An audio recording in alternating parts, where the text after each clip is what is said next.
تقوی عبادت کی روح۔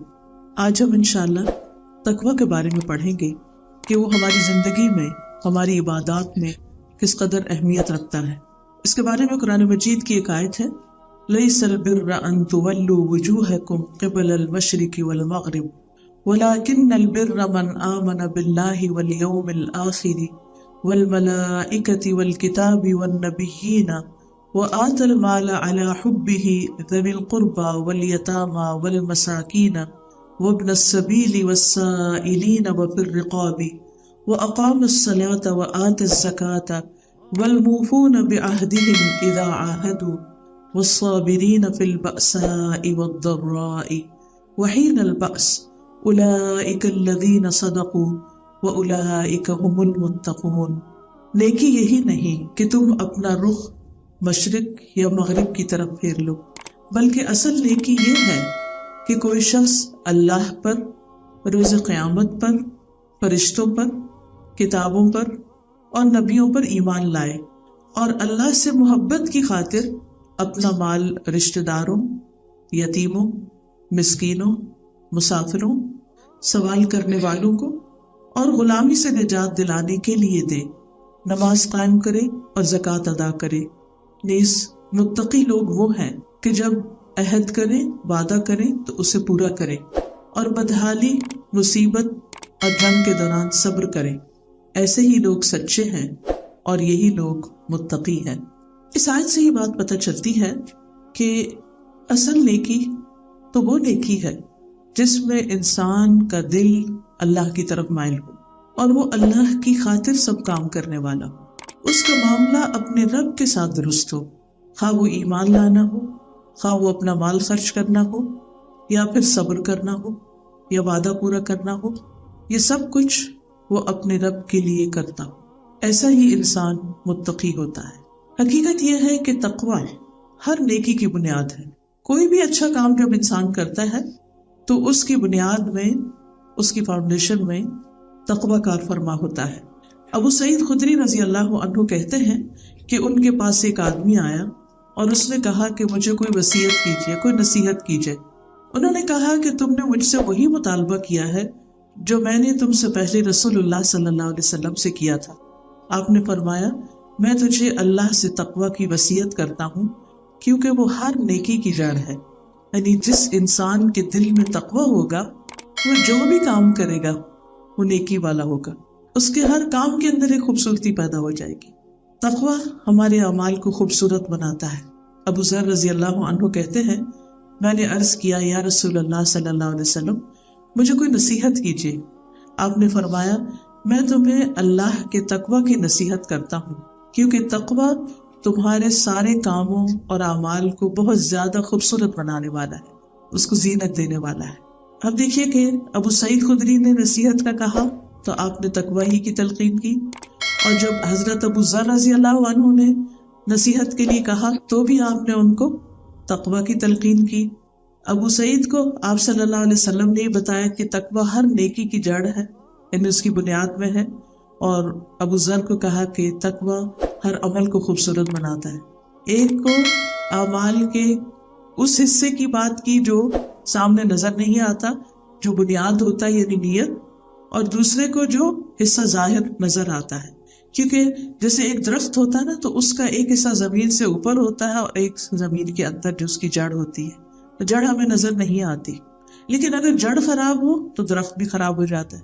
تو اسی طرح آپ دیکھیں کہ کچھ حصہ اوپر ہوتا ہے، اگر جڑ ٹھیک بھی ہو لیکن اگر اس کو باہر سے صحیح روشنی یا ہوا یا ضروری چیزیں نہیں مل رہی تو آپ دیکھیں گے کہ وہ بھی خوبصورت نہیں رہتا، اس کے اندر بھی وہ جان نہیں ہوتی، وہ حسن نہیں ہوتا۔ تو اسی مثال سے آپ سمجھیے کہ جب انسان کے کاموں میں تقوی نہیں ہوتا، خواہ وہ اس کے دل سے تعلق رکھنے والے کام ہوں یا پھر ظاہری کام ہوں، تو جب تک تقوی نہ ہو تو انسان کا کوئی عمل بھی اچھا یا خوبصورت نہیں ہو سکتا، بہترین نہیں ہو سکتا۔ اللہ سبحانہ وتعالیٰ نے ہم پر جتنی بھی عبادات لازم کی، ان کا بھی اصل مقصد یہ تھا کہ ہمارے اندر تقوی پیدا ہو جائے۔ سورۃ البقرہ میں اللہ تعالیٰ فرماتے ہیں، یا ایھا الناس اعبدوا ربکم الذی خلقکم والذین من قبلکم لعلکم تتقون، اے لوگو اپنے رب کی عبادت کرو جس نے تمہیں بھی پیدا کیا اور تم سے پہلے لوگوں کو بھی پیدا کیا۔ کیوں عبادت کرو؟ لعلکم تتقون، تاکہ تم میں تقوی پیدا ہو، اور دوسرا معنی کیا جائے تاکہ تم بچ سکو۔ تو آگے بڑھنے سے پہلے ضروری ہے کہ ہم یہ جانیں کہ تقوی کا مطلب کیا ہے، کہ جو ظاہر و باطن کو خوبصورت بناتا ہے وہ دراصل ہے کیا چیز۔ تو تقوی کا جو لغوی مطلب ہے، ڈکشنری میننگ ہے، وہ یہ کہ یہ واو قاف یا سے مل کر بنا ہے، جس کا مطلب ہوتا ہے ایک چیز کو دوسری چیز سے دور ہٹانا، ایک چیز کو دوسری چیز سے دور کرنا۔ تو متقی انسان وہ ہوتا ہے جو اپنے آپ کو نیک عمل کے ذریعے اللہ کی نافرمانی سے دنیا میں اور آخرت میں عذاب سے اپنے آپ کو بچاتا ہے۔ یعنی تقویٰ وہ چیز ہے کہ جس کی وجہ سے انسان برائی سے بچتا ہے۔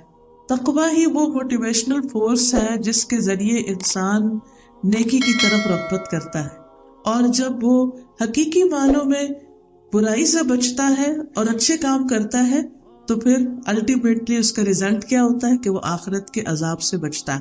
اور اصطلاحی تعریف میں یہ آتا ہے کہ تقویٰ یا متقی وہ ہوتا ہے جو نیکی کے ساتھ ساتھ گناہ سے بچے، یعنی وہ لوگ جو اپنے فرائض ادا کرتے ہیں لیکن اس کے ساتھ ساتھ وہ اپنے آپ کو گناہوں سے بھی بچاتے ہیں۔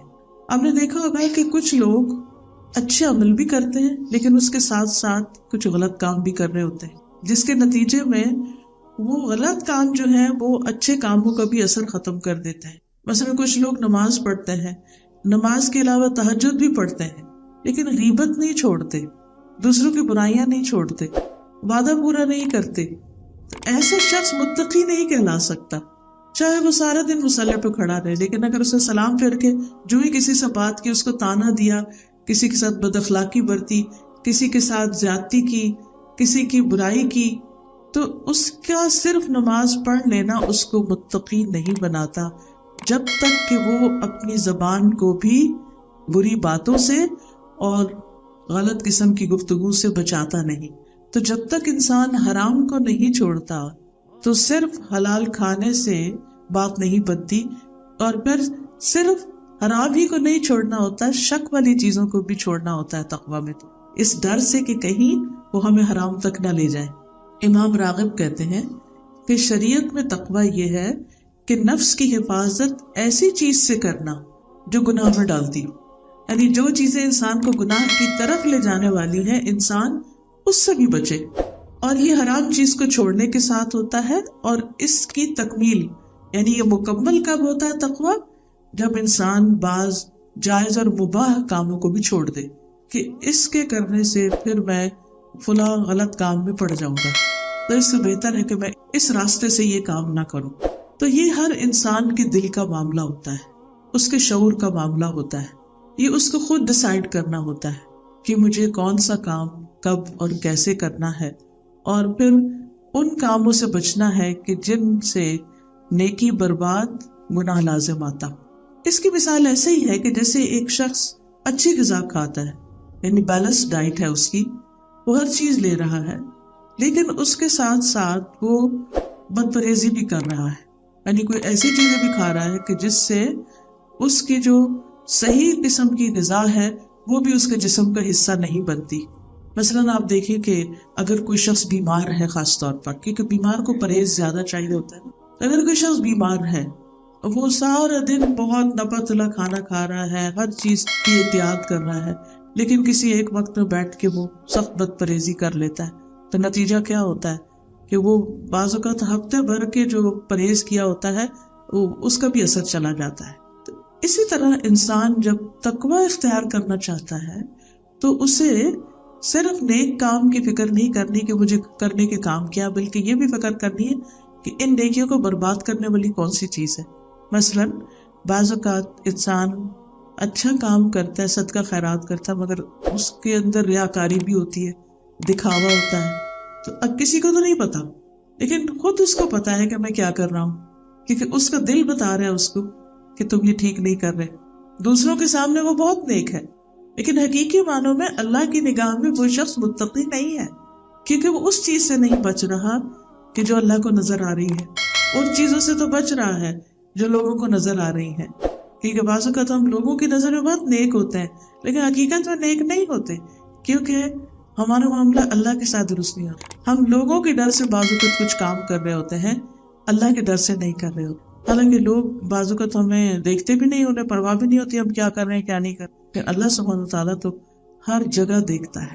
الم تعلم ان اللہ لہ ملک السماوات والارض، کیا تم نہیں جانتے کہ ساری بادشاہت زمین و آسمان کی اللہ ہی کے لیے، ہر چیز کا مالک تو وہ ہے. انسان کسی بھی غلط کام کے لیے آخر کہاں جا سکتا ہے؟ جہاں بھی جائے گا وہیں پر اللہ سبحانہ وتعالیٰ موجود ہے، وہ دیکھتا ہے.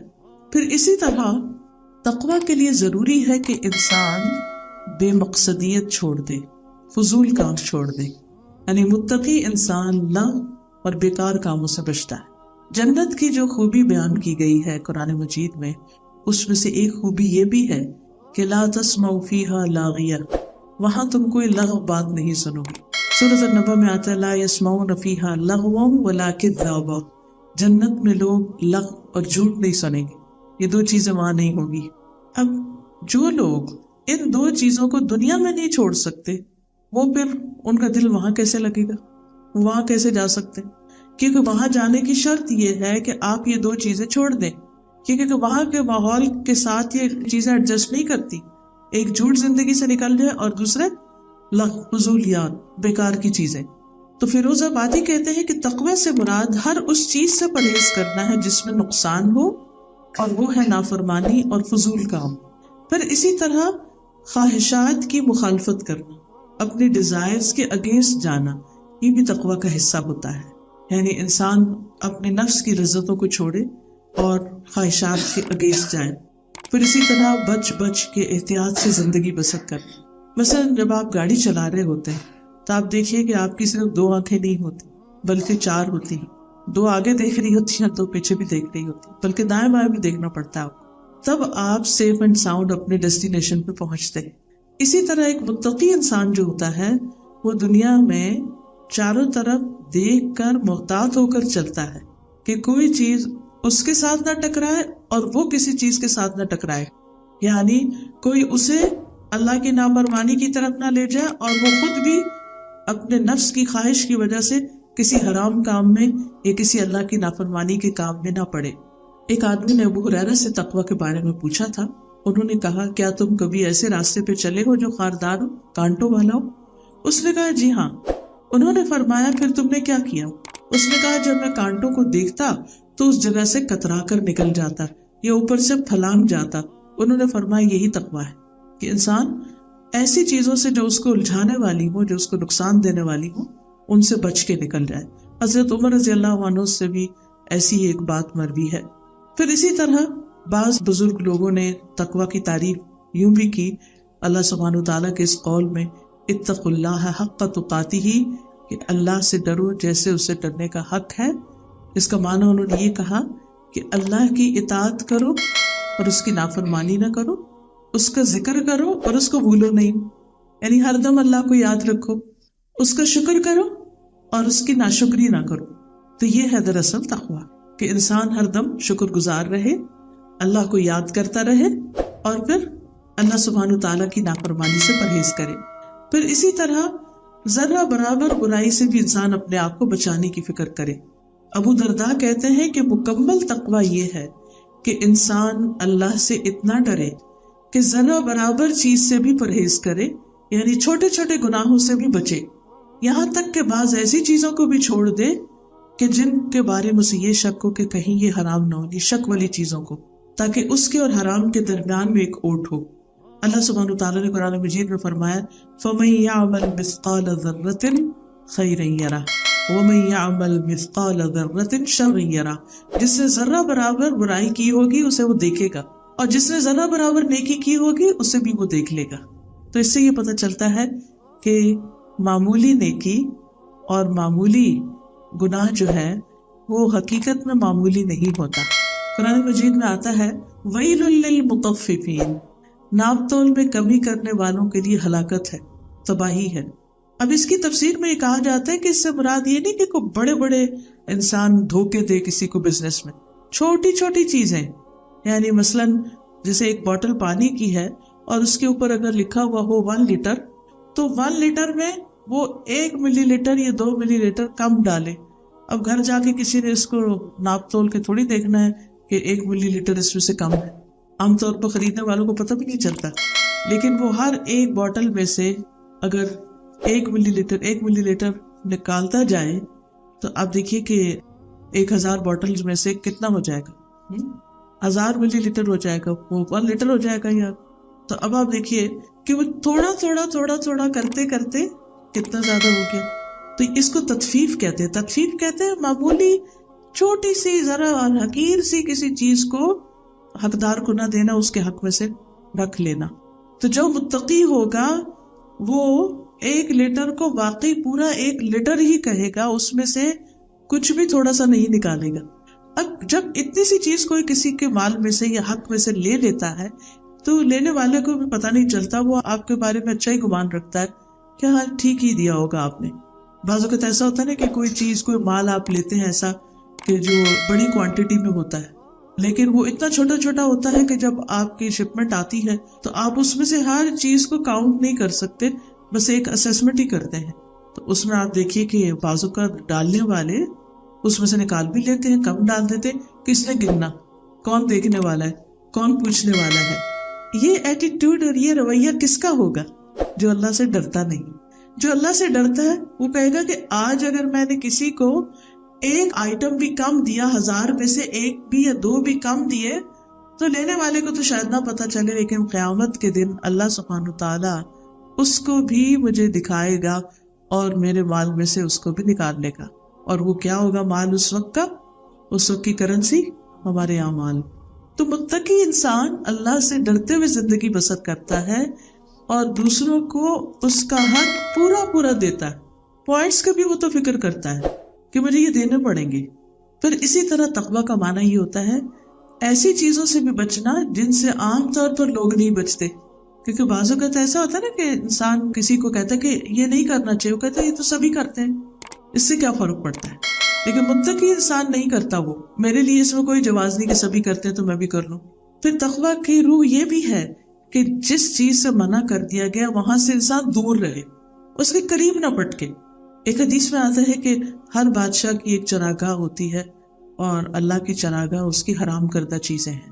یعنی حرام کردہ چیزوں کے قریب بھی نہ پٹکو، کیونکہ اگر کسی کی زمین کے گرد یا کسی کے گارڈن کے مثلا آپ نے کوئی مرغیاں رکھی یا کوئی بکری رکھی یا کچھ، تو آپ اس کو ایسی جگہ رکھتے ہیں کہ جہاں وہ آپ کے نیبر کے گارڈن تک نہ جا سکے. اب اس کے لیے آپ یہ نہیں کرتے کہ بالکل اس کے نیبر کی ہیج کے پاس آپ اس کو باندھ دیں کہ کسی وقت وہ اندر سے منہ ڈال کے دوسرے کی طرف سے کچھ نکال لے.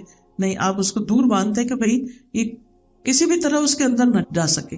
تو حرام چیزوں سے، ممنوع چیزوں سے جو ہماری ہے نہیں، اس سے دوری اختیار کی جائے کہ بھائی نہیں، ہمارے اس سے کوئی تعلق نہیں. کہاں یہ کہ کوئی انسان کسی کی چیز چوری کر لے یا کوئی جان بوجھ کے اٹھا لے یا اس کی اجازت کے بغیر ہی لے لے، بھائی کیا بنے گا قیامت کے دن. پھر اسی طرح تقویٰ کا ایک مفہوم یہ بھی بیان کیا جاتا ہے کہ دل میں کھٹک والی چیزوں کو بھی چھوڑ دیا جائے، یعنی جس چیز کے بارے میں شک آ جائے اس کو چھوڑ دیا جائے. ابن عمر کا قول ہے لا يبلغ العبد حقیقت التقوی حتی یدع ما حاک فی الصدر، کہ بندہ تقوی کی اصل حقیقت کو اس وقت تک نہیں پہنچ سکتا جب تک کہ جو بات دل میں کھٹکتی ہو اسے بالکل چھوڑ نہ دے. یعنی جو چیز دل میں کھٹک رہی ہے اس کو نہ جب تک چھوڑ دے تو وہ متقی نہیں ہوتا. دوسری بات تقوی کے سلسلے میں یہ یاد رکھنے کی ہے کہ تقوی کا اصل مقام دل ہوتا ہے. یعنی تقوی کسی ظاہری لباس کا نام نہیں ہے یا کسی ظاہری عمل کا نام نہیں ہے، بلکہ وہ کیا ہے؟ دل کی حالت کا نام ہے. قرآن مجید میں سورۃ الحجرات میں آتا ہے ان الذین یغضون اصواتهم عند رسول اللہ اولئک الذین امتحن اللہ قلوبهم للتقوی لہم مغفرۃ واجر عظیم. جو لوگ اللہ کے رسول کے حضور اپنی آوازیں پست رکھتے ہیں، یعنی آپ کی مجلس میں آہستہ آواز سے بولتے ہیں، یہی لوگ ہیں جن کے دلوں کو اللہ نے تقوی کے لیے جانچ لیا، ان کے لیے بخشش اور اجر عظیم ہے. اور ابو ہریرہ رضی اللہ عنہ کی روایت جو صحیح مسلم میں آتی ہے، اس کے مطابق رسول اللہ صلی اللہ علیہ وسلم نے ایک دفعہ تقوی پہ بات کرتے ہوئے 3 دفعہ اپنے سینے کی طرف اشارہ کرتے ہوئے فرمایا کہ تقوی یہاں ہے، یعنی دل کی طرف اشارہ کر کے فرمایا التقوی ہا ہونا، التقوی ہا ہونا، التقوی ہا ہونا۔ تقوی دل میں ہوتا ہے، اور دل کا معاملہ یا تو انسان کو خود پتہ ہوتا ہے یا اس کے رب کو پتہ، کوئی اور نہیں جانتا کہ ہم کوئی بھی کام کس نیت سے کرتے ہیں، کس کے بارے میں کیا سوچتے ہیں، کس چیز کیا غرض ہوتی ہے۔ تو بہرحال خلاصہ یہ ہے کہ انسان اللہ سبحانہ وتعالیٰ کو راضی رکھنے کے لیے جو بھی نیک کام کرے وہ صرف اللہ کے لیے کرے، اور صرف اس کی ظاہریت پر نہ جائے بلکہ اس کی روح کو بھی دیکھے، یعنی اس کی حقیقت تک پہنچے اور اسے حقیقی معنوں میں مکمل طور پر ادا کرنے والا ہو۔ آپ دیکھیے کہ بہت سی چیزیں ایسی ہوتی ہیں کہ جو ظاہر میں بڑی خوبصورت ہوتی ہیں لیکن وہ کام کی نہیں ہوتی۔ مثلا آپ کسی فروٹ کو لیجئے، اورنج کو لیجئے، بادام کو لیجئے، ڈرائی فروٹس میں سے آپ دیکھیں، اخروٹ کو لیجئے، بظاہر دیکھنے میں کتنا خوبصورت نظر آ رہا ہوتا ہے، لیکن جب تک آپ اس کو توڑ کے اس کے اندر سے وہ چیز نہیں نکالتے تو اس کی خوبصورتی آپ بے شک ڈیکوریٹ کیے رکھے لیکن وہ فائدہ نہیں دے گی آپ۔ مثلا کینو کا جب آپ چھلکا اتار دیتے ہیں تو وہ اتنا خوبصورت نہیں رہتا جتنا وہ اپنے قبر کے اندر ہوتا ہے۔ اسی طرح اور بھی چیزیں ہوتی ہیں۔ تو اوپر کی لیئر اگرچہ ضروری ہوتی ہے، خوبصورت بھی ہوتی ہے، بعض اوقات بہت ڈیکوریٹڈ ہوتی ہے، لیکن اصل مطلوب اور اصل مقصود کیا ہوتا ہے؟ اس کے اندر کا حصہ، اس کے اندر کی روح۔ تو کوئی بھی عمل جب ہم کریں، چاہے ہماری نماز ہو، چاہے روزہ ہو، چاہے حج ہو، چاہے زکوٰۃ ہو، کوئی بھی ہو، کچھ بھی ہو، ان ساری چیزوں میں صرف ظاہر کے ایکشنز کو نہ دیکھیں بلکہ یہ بھی دیکھیں کہ کس جذبے کے ساتھ، کس نیت کے ساتھ، کس ارادے کے ساتھ، کس شوق کے ساتھ، کس محبت کے ساتھ ہم یہ کام کر رہے ہیں۔ اس میں اللہ کی رضا کتنی مطلوب ہے اور بظاہر عمل کیسا ہے۔ تو ایمان والوں کو قرآن مجید میں اللہ کا تقوی اختیار کرنے کا حکم دیا گیا، یعنی وہ لوگ جو ایمان رکھتے ہیں ان سے کہا جا رہا ہے کہ تم اللہ کا تقوی کرو۔ یا ایھا الذین آمنوا اتقوا اللہ حق تقاتہ، اے لوگوں جو ایمان لائے ہو، لا الہ الا اللہ پڑھ لیا ہے، اب کیا کرو؟ اللہ کا تقوی اختیار کرو جیسا کہ حق ہے اس کا تقوی اختیار کرنے کا۔ وَلَا تَمُوتُنَّ إِلَّا وَأَنْتُمْ مُسْلِمُونَ، اور تم ہرگز نہ مرنا مگر یہ کہ تم مسلمان ہو۔ پھر اسی طرح ایک اور جگہ پر سورۃ النساء میں فرمایا وَلَقَدْ وَصَّيْنَا الَّذِينَ أُوتُوا الْكِتَابَ مِنْ قَبْلِكُمْ وَإِيَّاكُمْ أَنِ اتَّقُوا اللَّهَ، بلا شبہ یقیناً ہم نے ان لوگوں کو جنہیں تم سے پہلے کتاب دی اور تمہیں بھی تاکیدی حکم دیا ہے کہ اللہ کا تقوی اختیار کرو۔ تو گویا پہلی امتوں کے لیے بھی تقوی لازم تھا اور ہمارے لیے بھی لازم ہے، اور پھر ہر جگہ اللہ کا تقوی۔ حدیث میں آتا ہے اتق اللہ حیثما کنت، کہیں بھی ہو اللہ کا تقوی اختیار کرو، مشرق میں ہو مغرب میں۔ بعض اوقات ہم مسجد کے اندر ہوں یا کسی دینی مجلس میں ہوں تو اس وقت تو ہمارا دل جو ہے وہ اللہ کی طرف راغب ہوتا ہے، لیکن اگر ہم مال میں بازار میں ہیں تو ہم سب کچھ بھول جائیں، ایسا نہیں۔ وہاں بھی اللہ کو یاد رکھنا ہے، وہاں بھی ہمیں اپنی نگاہوں کی بھی حفاظت کرنی ہے۔ خرید و فروخت اور ناپ تول میں ہم نے اللہ کو سامنے رکھ کے حاضر ناظر جان کے ہم نے لوگوں کے ساتھ معاملہ کرنا ہے، کسی کو دھوکہ نہیں دینا۔ پھر اسی طرح ایک اور حدیث سے پتہ چلتا ہے، نبی صلی اللہ علیہ وسلم نے فرمایا اوصیک بتقوی اللہ فی سر امرک و علانیتی، اپنے چھپے اور ظاہری دونوں کاموں میں اللہ کے تقوی کی وصیت کرتا ہوں تم کو۔ اور پھر یہ ہے کہ اللہ کے نزدیک سب سے زیادہ عزت والا شخص وہ ہے جس کے اندر تقوی ہے۔ ان اکرمکم عند اللہ اتقاکم، یعنی اللہ کے نزدیک عزت اسی کی ہے جو اللہ سے زیادہ کرتا ہے، ہر کام اللہ کے لیے کرتا ہے، اللہ کو سامنے رکھتے ہوئے وہ اپنا معاملہ کرتا ہے۔ نبی صلی اللہ علیہ وسلم نے جو لوگوں کو عمومی نصیحتیں کی ان میں تقوی کا ذکر ضرور کیا۔ سلیمان بن بریدہ اپنے والد سے روایت کرتے ہیں کہ رسول اللہ صلی اللہ علیہ وسلم جب کسی کو لشکر کا امیر مقرر کرتے، یعنی جب اس کو کوئی ڈیوٹی دیتے، تو اسے خاص طور پر اللہ کا تقوی اختیار کرنے اور اپنے مسلمان ساتھیوں سے بھلائی کرنے کی وصیت کرتے۔ آپ دیکھیں کہ آج بھی مختلف لوگوں کو مختلف ذمہ داریاں سونپی جاتی ہیں، ڈیوٹیز دی جاتی ہیں۔ جب آپ کسی آرگنائزیشن میں کام کرتے ہیں تو وہاں ڈفرینٹ رولز ہوتے ہیں لوگوں، تو اس میں نبی صلی اللہ علیہ وسلم کا طریقہ کیا تھا کہ جب کسی کو کوئی ذمہ داری سونپتے ساتھ ہی کیا کرتے، خصوصاً لشکر وغیرہ کی لیڈر بناتے، تقوی کی بات کرتے، خاص طور پر تقوی کہ دیکھو اللہ سے ڈر کے معاملہ کرنا ہے، ذمہ داری کو صحیح طور پر ادا کرنا، اور اپنے ساتھیوں کے ساتھ بھلائی کا سلوک کریں، کیونکہ کوئی بھی وہ کام جو اجتماعی کام ہوتا ہے جس میں سب مل جل کے کام کرتے ہیں، ایک ٹیم ورک ہوتا ہے، جب تک انسان اس میں اپنے دوسرے ساتھیوں کا خیال نہیں رکھتا تو اس کے اندر وہ خوبصورتی ہی نہیں پیدا ہوتی۔ جب نبی صلی اللہ علیہ وسلم نے معاذ بن جبل کو یمن کی طرف بھیجا تھا گورنر بنا کر، تو انہوں نے بھی کہا تھا کہ اللہ کے رسول مجھے کوئی وصیت کرے، تو آپ نے فرمایا علیک بتقوی اللہ ما استطعت، جتنی تم میں استطاعت ہے اتنا تم اللہ کا تقوی اختیار کرو۔ تو ہر لیڈر کے لیے بھی ضروری ہے، ہر ذمہ دار شخص کے لیے ضروری ہے کہ اس کے اندر اللہ کا تقوی ہو۔ اور پھر فرمایا ہر پتھر اور درخت کے پاس اللہ کا ذکر کرو۔ سبحان اللہ، کیا خوبصورت نصیحت ہے۔ یعنی کہیں بھی جاؤ، کہیں سے بھی گزرو، کسی بھی راستے سے، کسی پہاڑ پہ جاؤ یا کسی سمندر پہ جاؤ یا کسی درخت کے پاس سے گزرو تو اسے دیکھ کے یعنی اللہ کو یاد کرو، سبحان اللہ کہو، یعنی کہ اللہ کی محبت تمہارے دل میں آنی چاہیے اللہ کی کریشن کو دیکھ کر۔ اور جب تم کوئی برائی کرو تو اسی وقت توبہ کر لو۔ مخفی برائی کی یعنی چھپ کے کہیں برائی کی تو چھپ کے توبہ کرو، سب کے سامنے کوئی برائی کی تو سب کے سامنے توبہ کرو، یعنی جیسا گناہ ویسی ہی توبہ۔ اب یہ کہ جب انسان یہ تقوی اختیار کرتا ہے تو پھر انسان کو حاصل کیا ہوتا ہے، ملتا کیا ہے، فائدہ کیا ہوتا ہے اس کا؟ تو اس کے کچھ فائدے ہم ذکر کریں گے جو قرآن و سنت سے ہمیں پتہ چلتے ہیں۔ سب سے پہلے تو یہ کہ اللہ سبحانہ و تعالیٰ کی دوستی ملتی ہے۔ واللہ ولی المتقین، سورۃ الجاثیہ میں آتا ہے اللہ متقی لوگوں کا دوست ہے۔ پھر اللہ کا ساتھ ملتا ہے، وَاعْلَمُوا أَنَّ اللَّهَ مَعَ الْمُتَّقِينَ، جان لو کہ اللہ متقی لوگوں کے ساتھ ہے۔ یعنی صرف اللہ کے ڈر سے اپنا کام صحیح کر رہا ہے اکیلے بھی تو اس کو اللہ کی مدد حاصل ہوتی، اللہ کی محبت ملتی ہے۔ فَإِنَّ اللَّهَ يُحِبُّ الْمُتَّقِينَ، سورۃ آل عمران میں آتا ہے اللہ متقی لوگوں سے محبت کرتا ہے۔ یعنی کسی کو نہیں پتا، لیکن آپ اپنے دل سے خیر خواہ ہیں کسی کے، اس کے پیٹھ پیچھے اس کی خیر خواہی کر رہے ہیں صرف اللہ سے ڈر کے، یہ کیسے ہو سکتا ہے کہ پھر اللہ سبحانہ و تعالیٰ آپ کو چھوڑ دے؟ پھر اعمال کی قبولیت کی وجہ ہی تقویٰ ہے۔ حابیل اور قابیل کے درمیان جب اختلاف ہوا تھا تو قابیل کو حابیل نے کیا کہا تھا کہ انما یتقبل اللہ من المتقین، کہ اللہ متقی لوگوں سے ہی قبول کرتا ہے، قربانی ہو، صدقہ ہو، نیک کام ہو۔ پھر اسی طرح خوف اور غم سے نجات ملتی ہے۔ الا ان اولیاء اللہ لا خوف علیہم ولا هم يحزنون الذین آمنوا وکانوا یتقون، آگاہ رہو اللہ کے دوستوں پر نہ کوئی خوف ہوتا ہے نہ وہ غمگین ہوتے ہیں، وہ جو ایمان لائے اور وہ جو تقوی اختیار کرتے ہیں۔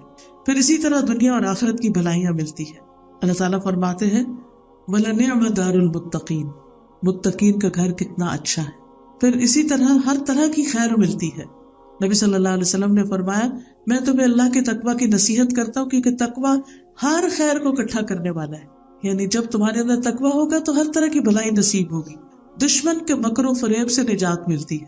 وَإِن تَصْبِرُوا وَتَتَّقُوا لَا يَضُرُّكُمْ كَيْدُهُمْ شَيْئًا، اگر تم صبر سے کام لیتے رہے اور تم نے تقوی کو اپنائے رکھا تو دشمنوں کے مکر و فریب سے تمہارا کچھ نہیں بگڑے گا۔ اب دیکھیے کہ دنیا کے حالات جیسے بھی ہوتے چلے جا رہے ہیں، مسلمانوں کو عمومی طور پر ایک ڈر ہوتا ہے کہ پتہ نہیں ہمارے ساتھ کیا ہوگا، کہیں پر بھی ہو، ویسٹ میں ہو، ایسٹ میں ہو، کسی اسلامی ملک میں ہو، کسی دوسرے ملک میں ہو۔ اب دیکھیے کہ جب وہ ایسے لوگوں کے بیچ میں رہ رہے ہوتے ہیں جو ان کے اسلام کا مذاق اڑاتے ہیں تو اور طرح کا خوف ہوتا ہے، جب وہ کسی اسلامی ملک میں رہ رہے ہو تو اس بات کا خوف ہوتا ہے کہ پتہ نہیں کب کوئی اٹیک کر دے۔ اب دیکھیے کتنے علاقے کے مسلمان جو ہیں وہ اس وقت کتنی پریشانی کی زندگی بسر کر رہے ہیں، تو ان کو دیکھ دیکھ کے باقیوں کو بھی خوف آتا رہتا ہے کہ پتہ نہیں یہاں کیا ہو جائے۔ تو دشمن کی چالیں، اللہ کا وعدہ ہے کچھ نقصان نہیں دیں گے اگر تمہارے اپنے اندر تقوی پیدا ہو، تم اللہ سے ڈر کر صحیح کام کرنے لگ جاؤ، تمہاری حفاظت کا ذمہ پھر اللہ کے اوپر۔ پھر اسی طرح معاملات میں آسانی ہوتی ہے۔ وَمَن يَتَّقِ اللَّهَ يَجْعَل لَّهُ مِنْ أَمْرِهِ يُسْرًا، جو اللہ کا تقوی اختیار کرے گا اللہ تعالیٰ اس کے لیے ہر معاملے میں آسانی پیدا کر دے گا۔ پھر مشکلات سے نکلنے کا راستہ ملتا ہے، رزق میں آسانی ہوتی ہے۔ سورۃ الطلاق میں آتا ہے وَمَن يَتَّقِ اللَّهَ يَجْعَل لَّهُ مَخْرَجًا وَيَرْزُقْهُ مِنْ حَيْثُ لَا يَحْتَسِبُ، جو کوئی اللہ کا تقوی اختیار کرے گا تو وہ اس کے لیے مشکلات سے نکلنے کا راستہ پیدا کرے اور اسے وہاں سے رزق عطا کرے گا جہاں سے اس کا گمان بھی نہیں ہوگا، جہاں سے وہ سوچ بھی نہیں سکتا۔ پھر اسی طرح گناہوں کی معافی مل جاتی ہے، اجر بڑا ہو جاتا ہے۔ وَمَن يَتَّقِ اللَّهَ يُكَفِّرْ عَنْهُ سَيِّئَاتِهِ وَيُعْظِمْ لَهُ أَجْرًا، پھر قیامت کے دن نبی صلی اللہ علیہ وسلم کا ساتھ ملے گا۔ معاذ بن جبل سے مروی ہے کہ آپ نے فرمایا تمام لوگوں میں سب سے زیادہ میرے قریب متقی ہیں، خواہ وہ کوئی بھی ہو، کہیں بھی ہو، کوئی بھی ہو، کہیں بھی ہو، دنیا کے کسی بھی حصے میں ہو، لیکن اگر ان کے اندر اللہ کا ڈر ہے اور وہ صحیح کام کرنے والے ہیں اللہ کی خاطر، تو پھر اللہ تعالیٰ کا قرب ان کو نصیب ہوگا۔ اور نبی صلی اللہ علیہ وسلم کے ساتھ فرمایا قیامت کے دن متقی لوگ میرے دوست ہوں گے، اگرچہ وہ نسب میں قریب ہو یا نہ ہو، یعنی میرے خاندان میں سے ہو یا نہ ہو،